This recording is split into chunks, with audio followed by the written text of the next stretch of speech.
United States dollar took another pounding on German, French, and British exchanges this morning, hitting the lowest point ever known in West Germany. It has declined there by 41% since 1971, and this Canadian thinks it's time to speak up for the Americans as the most generous and possibly the least appreciated people in all the earth. As long as 60 years ago, when I first started to read newspapers, I read of floods on the Yellow River and the Yangtze. Who rushed in with men and money to help? The Americans did. They have helped control floods on the Nile, the Amazon, the Ganges, and the Niger. Today, the rich bottomland of the Mississippi is underwater, and no foreign land has sent a dollar to help.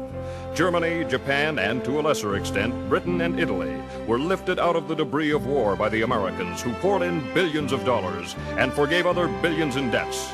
None of those countries is today paying even the interest on its remaining debts to the United States. When the franc was in danger of collapsing in 1956, it was the Americans who propped it up, and their reward was to be insulted and swindled on the streets of Paris. I was there. I saw it.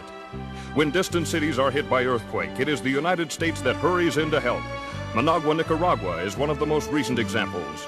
So far this spring, 59 American communities have been flattened by tornadoes. Nobody has helped. The Marshall Plan, the Truman Policy, all pumped billions upon billions of dollars into discouraged countries. Now newspapers in those countries are writing about the decadent, war-mongering Americans. I'd like to see just one of those countries that is gloating over the erosion of the United States dollar build its own airplanes. Come on, let's hear it. Does any other country in the world have a plane to equal the Boeing Jumbo Jet, the Lockheed TriStar, or the Douglas 10? If so, why don't they fly them?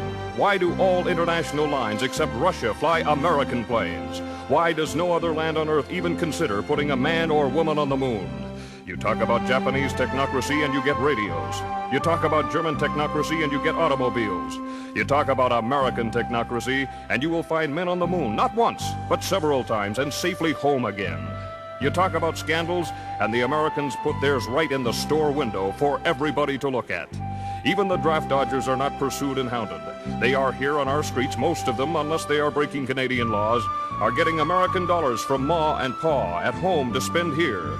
When the Americans get out of this bind, as they will, who could blame them if they said, the hell with the rest of the world? Let someone else buy the Israel bonds. Let someone else build or repair foreign dams or design foreign buildings that won't shake apart in earthquakes. When the railways of France, Germany, and India were breaking down through age, it was the Americans who rebuilt them. When the Pennsylvania Railroad and the New York Central went broke, nobody loaned them an old caboose. Both are still broke. I can name you 5,000 times when the Americans raced to the help of other people in trouble. Can you name me even one time when someone else raced to the Americans in trouble? I don't think there was outside help even during the San Francisco earthquake. Our neighbors have faced it alone. And I'm one Canadian who's damned tired of hearing them kicked around. They will come out of this thing with their flag high. And when they do, they are entitled to thumb their nose at the lands that are gloating over their present troubles. I hope Canada is not one of these, but there are many smug, self-righteous Canadians. And finally, the American Red Cross was told at its 48th annual meeting in New Orleans that it was broke. This year's disasters have taken it all. And nobody, but nobody, has helped.